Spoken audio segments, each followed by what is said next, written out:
4. C2, resolution authorizing additional authority for application and acceptance of the Governor's Highway Safety Program grant. C3, resolution supporting the narrative recognizing Furniture Row to be placed on a plaque and to be built in the courtyard at 525 North 4th Street. C4, resolution authorizing the city manager to apply to the North Carolina Land and Water Fund for a grant in the projected amount of $2 million for support of the Brookshire Beasley and the Westeria Clearbrook capital drainage projects. C5, resolution adopting the City of Wilmington 2025-2030 strategic plan. We'll have a couple of public information, then public hearing. Public hearing 1, ordinance amending the official zoning maps of the city to rezone property containing 5.82 acres of land located at 6120 Orlander Drive from CBCD Community Business Conditional District and O&I CD Office and Institutional Conditional District for a mixed-use development consisting of 178 dwelling units and 20,700 square feet of office and commercial space, continued from the October 3rd, 2023 and January 9th, 2023 meeting. Mr. Mayor Pro Tem. Yes, sir. You will have substitute ordinances for both items PH1 and PH2, simply reflecting the date on which the public hearings will be held because these have been postponed. Okay, thank you. PH2, ordinance amending the official zoning maps of the city of rezoned property containing 1.79 acres of land located at 1618 Dawson Street from UMX Urban Mixed Use District to CBCD Community Business Conditional District for general retail use with accessory fuel pumps. This is continued from the January 9th, 2024 meeting. PH3 is ordinance amending the official zoning maps of the city to rezone property containing 0.06 of an acre of land located at 110 Dawson Street from R3 medium high density mixed residential district to UMX urban mixed use district. PH4, ordinance amending the official zoning maps of the city to rezone property containing 0.698 of an acre of land located at 6132 Bailey Buck Road from R15 moderate density single dwelling district to R10 CD medium density single dwelling conditional district for a 2-lot single dwelling residential development.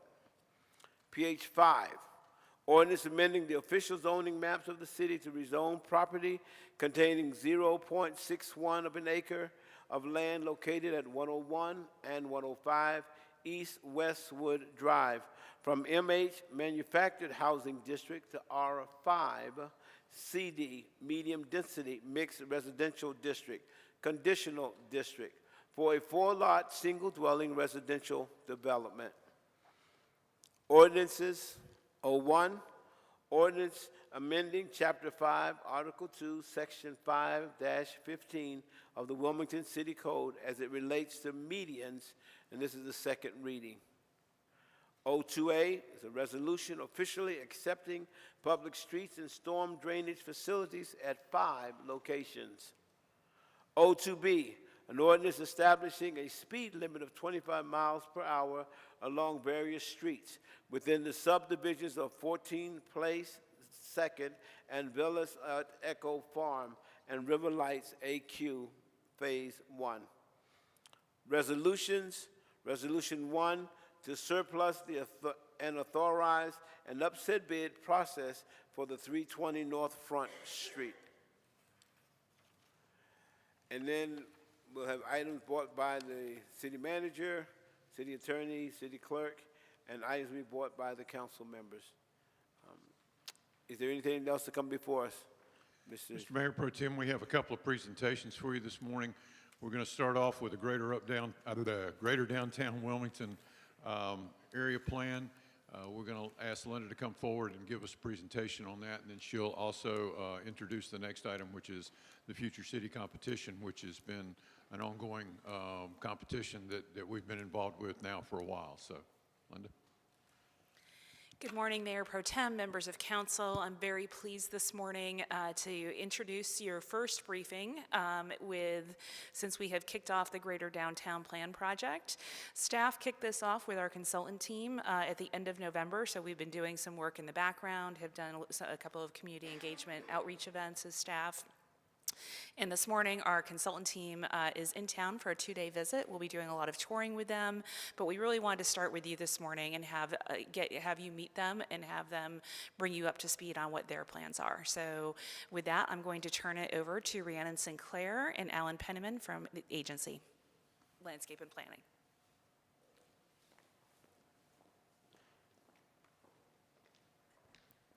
Good morning. Thank you so much for taking time out of your very busy and quite a full agenda meeting today to have a conversation with us about the Greater Downtown Plan as we kick it off. So my name is Rhiannon Sinclair. I'm a principal and planner at a firm called Agency Landscape and Planning. I'm joined by my colleague, Alan Penniman, who is also a planner and will be project manager for this project. Today, we just want to briefly go over an introduction to the team, a project overview, what we seek to accomplish, and then if time allows, would love to have a little bit of a discussion with you all about your own aspirations for this plan. So we've brought the team that responds to the moment that we understand the Greater Downtown is in. That moment is in response to the RFP, which deeply referred to the history, the current environment, and unprecedented growth that the city has experienced. So our team is led by our firm, Agency Landscape and Planning. We do work all across the country, including projects throughout the Southeast, in the Northeast, as well as the Pacific Northwest. We are joined by a local firm, Bolton & Mank, who, led by Grant Miachi, who really brings to bear a lot of the land use planning side of the work, as well as urban design, placemaking, and public safety. We are also teaming with Alta Planning and Design, who we've worked with on multiple occasions in the past. They recently led much of your mobility-focused studies in the city with Matt Hayes. And then Neighboring Concepts, based out of Charlotte, North Carolina, is going to be leading community engagement. And they've also been working in the city of Wilmington in the past, but they bring a new and refreshed look to how we think about outreach, how we think about conversations with community. And they're architects as well, so they'll also bring an understanding of urban form and community development. And then also working with a firm called James Lima Planning and Development based out of New York. They are going to be digging into market conditions and opportunities there, so really thinking critically about economic development and how we think about strategic economic development for the city and for the Greater Downtown. And they'll be joined by another firm, not on this slide, unfortunately, that is called And Access, Bobby Boone, who is going to be focusing on small business retention and conversations and work with retail corridors within the Greater Downtown study area.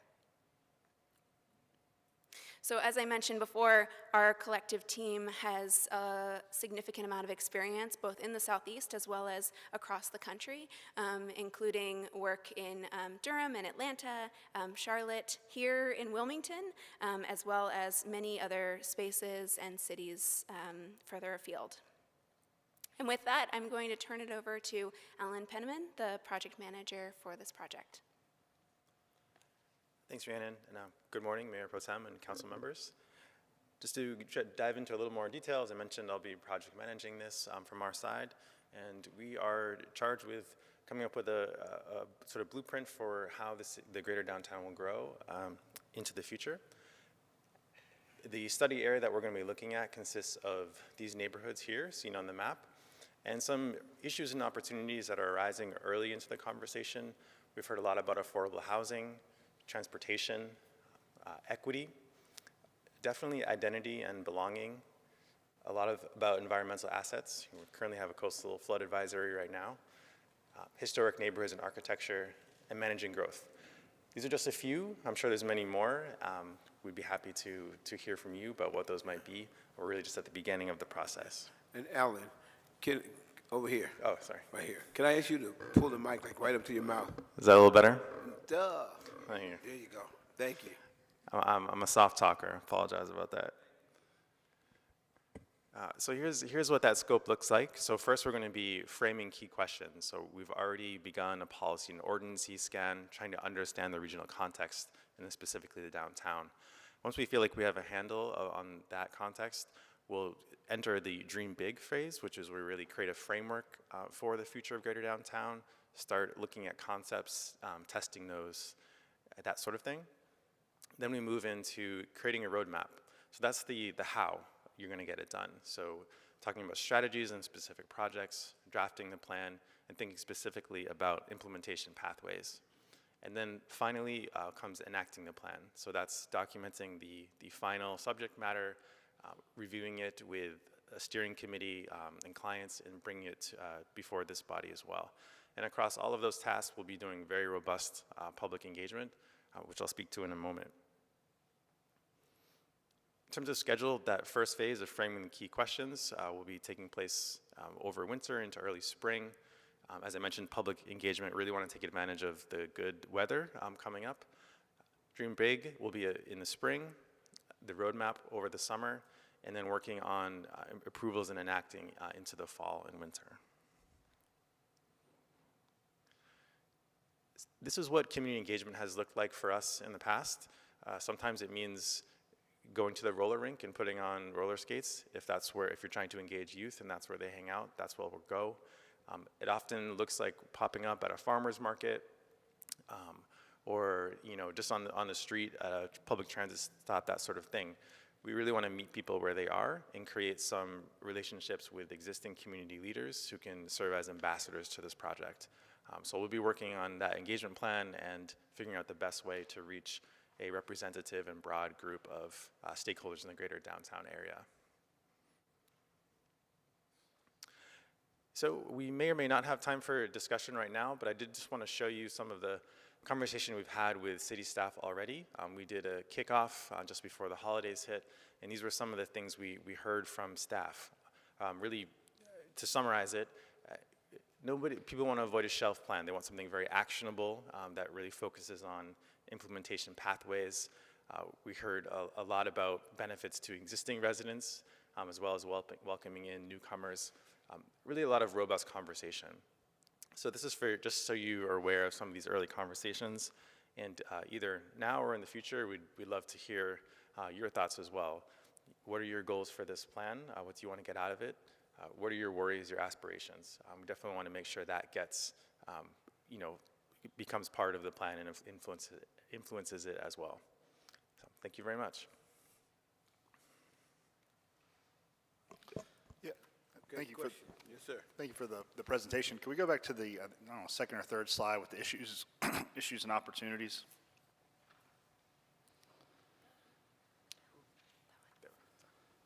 For firms that are going to be doing a pretty major design charrette, for lack of a better term, for the city and for our future, we're certainly not the developer. We're just kind of putting our 30,000-foot hat on and saying, here's what we want the city to look like. I'd love to see an issue and opportunity for us be placemaking and, what we want these various areas to look like. Because right now I see, equity, identity and belonging, affordable housing. We hear a lot of those in all of our other, day-to-day policy making. This is placemaking. So I think we should focus on that. I appreciate that feedback too. After coming in last night and being able to see a few of your alleyways, those are one of those other spaces that are significant places to enable some of that placemaking, but then also excited to see other spaces or other ways that we can inform future investments in placemaking. Yep. Thank you. We can add that. With the project team, you mentioned there's a group called InAccess. Where are they from? And Access is, And Access, they okay. were originally based in DC, and I think they've moved to New Orleans. Okay. And I know you mentioned Like, for example, the JLPD is from New York. Where are the other groups from? So our group is from Boston, Massachusetts. Agency is from Boston, Massachusetts. Neighboring Concepts is Charlotte, North Carolina. Bolton and Mank is from Wilmington, North Carolina. And Alta, I believe, is North Carolina as well. I believe Charlotte. Okay. They have offices all over the place. Okay. Yep. Awesome. All right. Any other questions? Anybody? This is probably more for Linda, but so, Linda, this planning team will work in conjunction with city staff and the committee that we are in process of creating. Correct. Simple. At your last council meeting, you approved the steering committee framework. So the steering committee is going to have, I believe, 23 members, representatives of the community, various community organizations. And then as part of that framework, we've also created an implementation committee. And so the implementation committee will have one representative from council appointed by the mayor, a representative from the city manager's office, from downtown coordination and parking, parks and recreation and planning, and housing and neighborhood services. We see those as kind of the key departments, and so the steering committee is going to be looking at all the input that's received from the public through this process and making recommendations. The implementation committee will be focusing on the feasibility and kind of looking at that and saying, okay, before we put this into the final document, is this something that is actually feasible and something that we think we can accomplish? We want this to be a blend of aspiration, but also be feasible and practical. We don't want to have a plan that is so pie in the sky that we look at it and go, we can never accomplish this. But we do want to have that aspiration base, and so all of that will be taking the feedback from the community to create that plan. Thank you. What's our target timeline? So right now we're looking at winter of 2025 is the completion date. To be finished? Complete and before you for adoption. Okay. So a year from now. Thank you. Mr. Mayor, Pro- Yes, ma'am. did you have a question I was first? gonna ask, how did you find this group? So we did a request for proposals that was advertised through the city's procurement process, and we had 3 teams respond. We had a selection committee made up of various city staff, including representatives from the planning department, as well as our community risk reduction coordinator. And agency was the highest scoring team. And I will say, and Access, who Ree mentioned, that was an addition to their team. That was a sub-consultant on another team that the city staff was really impressed with in terms of the work that they've done in terms of small business development, particularly with minority business enterprises. And so we were originally planning on doing a separate contract, and when I talked to Ree, she said, we love Bobby, and we'll just add him to our team. And so that's why I think he's not on that original graphic, because it was an additional team member that was added. Okay. Yes, ma'am. So this sounds like a pretty accelerated timetable if we're going to have it done next year, next winter. So when can we expect to see a web page that describes this steering committee especially, and start pushing it out to people to start looking for volunteers?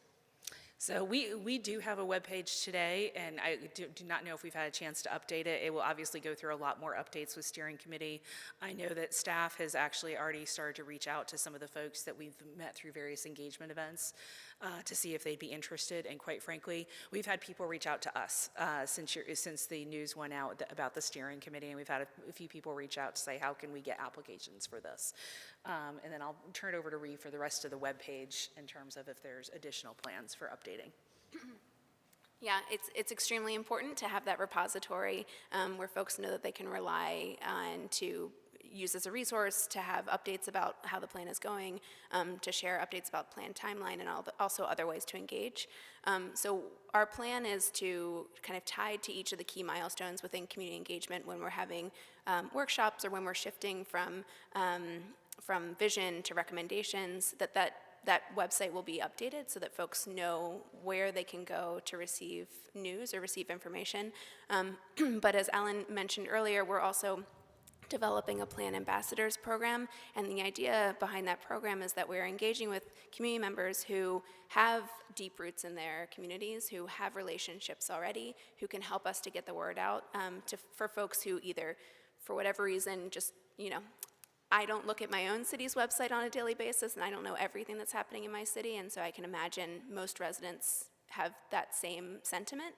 So plan ambassadors being able to get the word out via email or by word of mouth, walking around their neighborhood, is a really important other way to make sure that we're letting people know about this process, as well as social media and other methods of just making sure that people are aware of this plan and have the choice to engage or not. Okay. All right, Mr. thank you. Mr. Mayor Pro Tem, Yes, sir. I'd just like to interject. For those of you who have some familiarity, we used to have an old downtown plan that we adopted many years ago. It was centric just to the downtown. It was an incredibly successful effort in that it was objective-oriented. And that's what we hope we will get out of this plan, that will be something that will be quantifiable that we can pull forward. But it's going to be a major undertaking. It's going to depend on the participation of the folks in these neighborhoods, which I'm glad to hear Linda saying that we've already got people outreaching to us. But I do think that if we are as successful with this as we were with the previous downtown plan, I think you'll be more than pleased. Okay, thank you. All right, good presentation. Thank you so much. Thank you so much. You're welcome. Oh, Okay, that's a problem. all right. Are they here? The children Yes. are not here for the Future City competition program. There was a busing issue. They were not. They'll be here. We'll wait on them. They should be here around 9 o'clock. Okay. Got anything else to talk about? Anybody want to sing a hymn? A song? Okay. All right.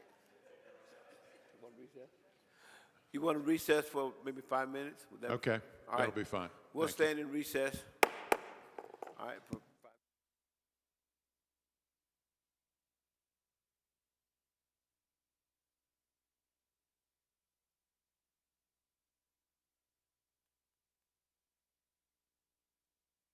Yes. Good morning, Mayor Pro Tem, members of council. I am very pleased to introduce Ms. Agnes Galt, who is the teacher who brought the Future Cities project to Wilmington. The City of Wilmington's planning staff has been working with Williston, Middle, and Gregory International students for the last 3 years. So without further ado, I'm going to bring Ms. Galt up to do a brief introduction, and then you will hear from the kids themselves about the city that they've designed. Okay. Good morning, and thank you again for inviting us Good back. morning. My name is Agnes Galt, and I am And a Ms. teacher. Galt, can you get you to speak right into the mic? Thank you. Can you hear me? That's a lot Okay, better. good. So I'm Agnes Galt, and I am a CTE teacher at Williston Middle School, but I also teach students from Gregory as well. So last year, we had the opportunity to be here because we were invited, and the kids, again, had the opportunity to go to the Future City competition this year as well. So just a quick, every year Future City is a question that these kids have to answer. And this year's question was electrify your future. So they came up with the decision to make sure that their answers kind of reflect what the question was asking them. So that's where we went to the competition for. So this particular program came into effect from our former principal. I pitched the idea, he kind of talked about it, he agreed, we combined the two schools. So that's a brief step-by-step as to what happened, and now that this is our 3rd year into the competition. So we have all our students here. They decide who does what. So we have our first meeting. They will get together and say, I'm interested in research, I'm interested in data collection, I'm interested in essay and the model. At the end, like you see, most of the kids will join in the modeling anyway, but it's a collaborative club that we have at the school. So the first year, it was only 23 schools, and we won the most friendly city. The second time we participated, it was 21 schools, and we won the best construction material used.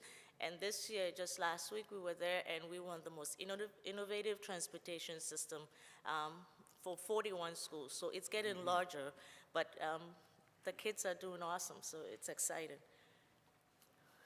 So every time that we participate, we have deliverables. We have dates that we have to meet certain requirements. So these are the deliverable dates that we had to present all of our documentation and then to show up to present our models in front of engineers that will come and judge the students with the model that you see here. So the 2021 team, I lost a whole bunch of them to high school, so we replenished that group. And that was the 2022-2023 team. There are some that are still here, and I'm going to be losing those as well to high school.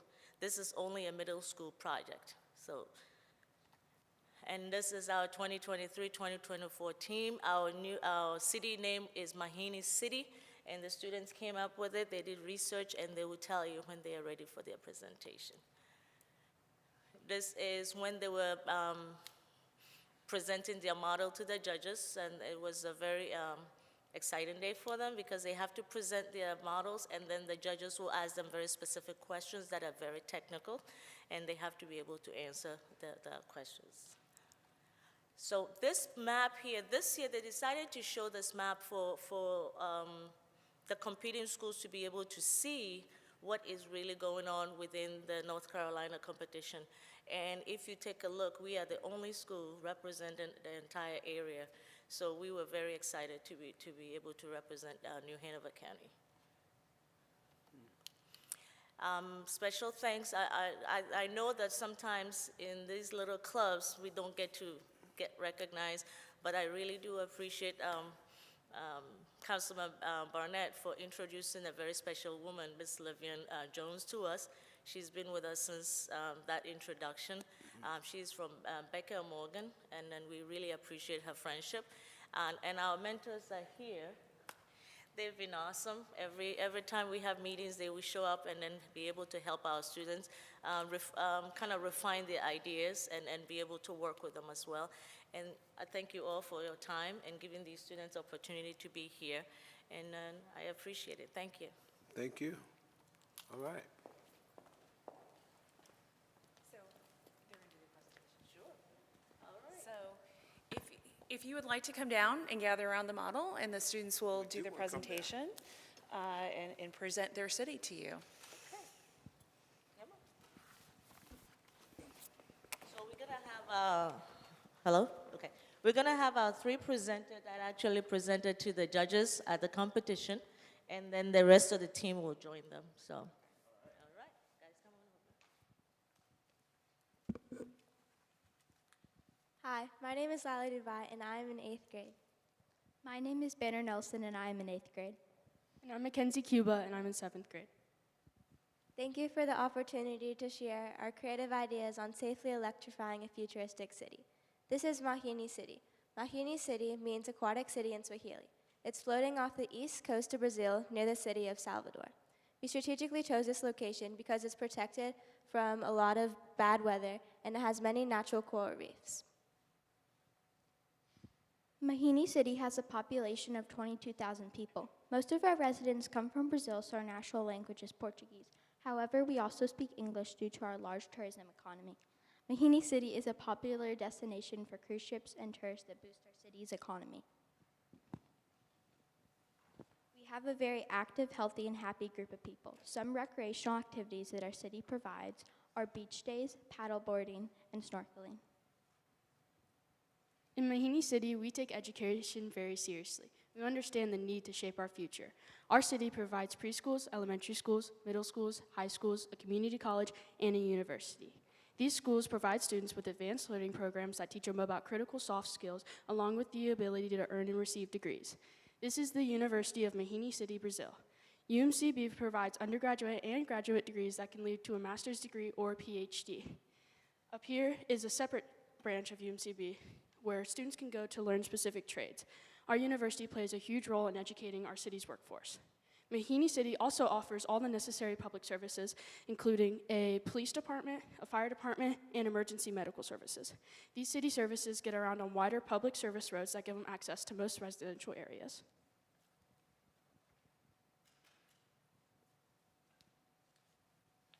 Mahini City has apartments and single-family homes that vary in size and can go up to 70 feet tall. Most of our buildings combine commercial and residential areas. This mixed zoning is a crucial part of Mahini City because it decreases the need for transportation, makes a higher sense of community, and it allows us to maximize space by building higher instead of wider. This is the main building of Mahini City. It has 3 separate uses. The bottom use is entertainment, the second use is for government offices, and the third use is our nuclear power station. Mahini City provides many forms of sustainable and eco-friendly transportation. Residents can walk, bike, and ride in paddleboards and small boats to closer areas of the island. We also have a nuclear power submarine that transports citizens to farther areas of the island and goes to Brazil. Mahini City also has many community and personal gardens that are a source of food for our residents. Mahini City has 2 methods to produce clean water. We use the byproduct of hydrogen fuel cell division along with a separate desalination plant. Desalination works by using reverse osmosis technology to separate water molecules from salt water. The 2 byproducts of desalination are clean water and salt. The salt is used as an export for Mahini City, which provides an extra source of income. There are many smart and innovative technologies in the city of Mahini. As you can see, our city is floating on top of the water. To do that, we use BioRock pillars. BioRock pillars create a limestone coating that is multiple times stronger than concrete. They are self-sustaining and self-repairing, and they are great for coral sediment, which provides homes to many marine animals. Many cities face the issue of losing land. Our city is an excellent solution because it can rise with the sea levels with our BioRock pillars. Mahini City is surrounded by barrier islands that keep the city safe and provide beaches for residents to enjoy. Another innovative technology in Mahini City are underwater vertical farms. These are long lines that go vertically underwater, which are attached to horizontal lines that float on top. On these lines are attached crops like seaweed, oysters, mussels, and clams. Not only is this way of farming a great source of food for our residents, but it also keeps our environment healthy and safe. Oysters can filter up to 50 gallons of water a day, while seaweed can absorb 5 times more carbon than land plants. This way of farming also saves a lot of space. Our city's new primary source of energy is from our nuclear pods. These nuclear pods are transportable and boost the city's resilience. We strategically place these nuclear pods throughout the city so that they can power the whole city. In case of dangerous weather, large trucks move our nuclear pods into the nuclear power station for safekeeping. These pods also power our submarine. The advantages of using nuclear pods is that they are very reliable and have a low operating cost. The disadvantages is that they are kind of expensive when you first build them, and they can be dangerous if not used correctly. However, Mahini City has placed the correct protocols to keep our citizens safe. Another energy source are our hydrogen fuel cells. Hydrogen fuel cells convert the chemicals hydrogen and oxygen into water, which creates electricity. The advantages of fuel cells are that they have clean water as a byproduct, they operate a long time after failures, and they are efficient. The disadvantages are they are expensive, and hydrogen is usually produced using coal. However, Mahini City has found a way to use sunlight to split water into hydrogen and oxygen, which gives us the needed materials. Our final source of energy is wave power. In wave power, we guide waves into a narrow channel, which spins a turbine and generates electricity. The advantages of wave power is that it has zero pollution, and it's a reliable and renewable source of energy. Some disadvantages are that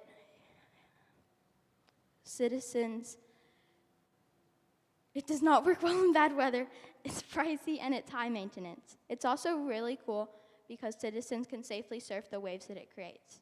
We have other sources of energy that we can use when it's not working. To build and maintain Mahini City, we utilize nuclear, civil, electrical, mechanical, industrial, and chemical engineers. We also use atomic engineers. These engineers ensure that all nuclear pods are running correctly and stay maintained. Another leading engineer is the civil engineers. These engineers played a huge role in building our city because they helped to build most of our mixed zoning. Overall, Mahini City is an amazing place to live, with clean and safe electric energy sources that make our citizens and environment healthy and safe. Thank you for listening to our presentation. Thank you. That is awesome. Now, if you guys will talk to that guy right there, he'll give you a job. Yeah, just make sure you talk to him. I got a question. Explain to me again about the city floating, because you mentioned that it floats with the tide. So our BioRock pillars they're made of a special material, and they can float and make our whole entire city float. So our whole city is anchored together, and the BioRock pillars are connected to a chain that has a bunch of slack on the bottom of the ocean floor. And as the sea levels rise, our city can rise with it. Okay, and fixing those, like if a rock falls out of place. I heard you say something about they're biodegradable. They're not biodegradable. They're not biodegradable, so they'll be there forever. Yes. Okay, good deal. Wow, you guys did an awesome job. Any questions about the city? Yes. There's a fish in a box down here. What do we have going on here? So basically, we were supposed to have a moving part, and that moved, but it doesn't move anymore because it stopped working. But it's our special golden whale that we found while we were building Mahini City, and it is a species that is native to Mahini City and cannot be found anywhere else. And it used to move, but it got old. We were supposed to, our original moving part was supposed to be our wave power. It's on a spring. It doesn't move too much, but so that was supposed That to would be. move with the waves and. Yeah, that was supposed to be our original moving part, but then we found our golden whale. Y'all are awesome. What was your most challenging part of doing this? For me personally, I think that we all kind of had the same ideas of how we wanted our city to work, but it was a matter of putting everybody's ideas actually onto the model and trying to make sure that everybody's ideas are included. Okay, teamwork. All right, you guys did awesome. We have some certificates for you, all right, that we'd like to present to you. And would you guys help me? All right. And as a matter of fact, we're going to let each council person give it to you, okay? So I'll go 2 for you. I'll go 2 for you, sir. And I'll go 2 for you. And I'll go 3 for me. That just makes sense, because I got the mic. All right. Councilman Joyner? Okay. I have Samuel Schwarmy. Congratulations. Yes, sir, Samuel.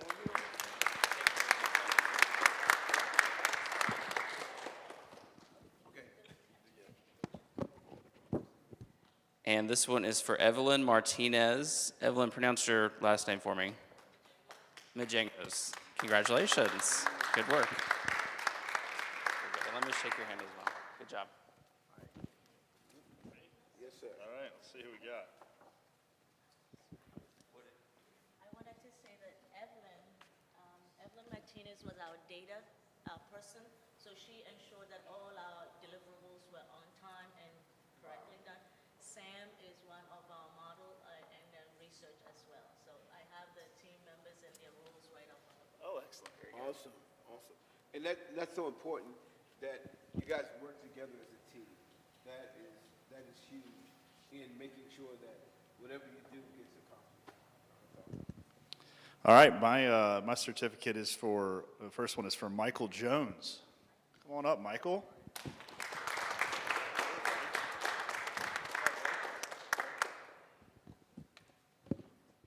And the next one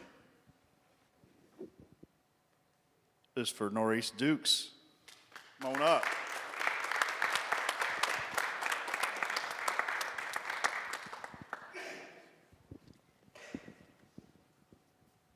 I'm excited because I've got 2 members of the Essay and Presentation Committee, and I spent the bulk of my career as a technical communicator, and it's a very important career field that we get our communication right.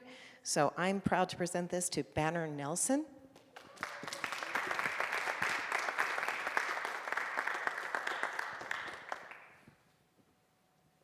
And Lila Dubaj.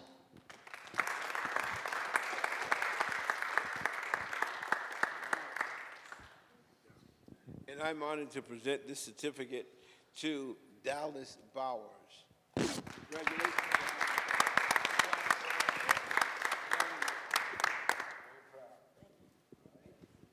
The next certificate is awarded to Kate Mull. All right, Kate. Good job. Congratulations. And the best for the last is Mackenzie. Mackenzie Cuba. Good for you, Mackenzie. Thank you very much. You're the seventh grader. Yes. All right, congratulations. Okay, now what we need to do, we want to take a picture with you guys, and we don't want to really hide the city. We got to let them see the city. So maybe, I don't know, come on, this time we behind them. All right. Good job. And do we want to get their sponsors up here as well? All right, would the sponsors please come? Yeah. Okay.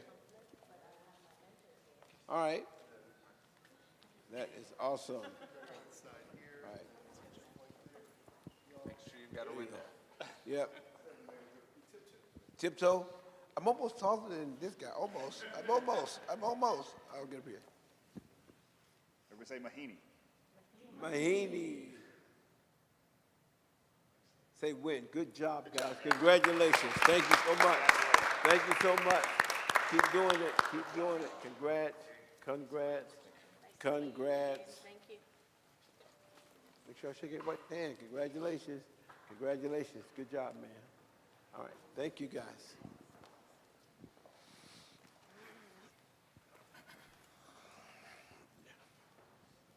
All right. That was exciting. Thank you, guys. And I actually had an opportunity to go by Williston and work with the team and kind of talk with them. Not this team, but the team, I think, a couple years ago. So keep doing that. Keep working hard as team makers. Keep using your ideas. Keep thinking outside of the box, because we need you. Okay? We desperately need your brain. Okay? And don't let anybody tell you you don't have it. You're good enough. Thank you so very much. All right, Mr. Manager, is there Mayor Pro anything Tem, else? we just want to say thanks to Haley Hobson, our staff coordinator and contact person for this particular project. She's done great work with this. And I just want to say, isn't this the coolest job? Thank you. You're welcome. All right. Anything else come before the agenda briefing? I understand that the Appointments Committee will be meeting following this meeting. Hearing none, the meeting adjourned.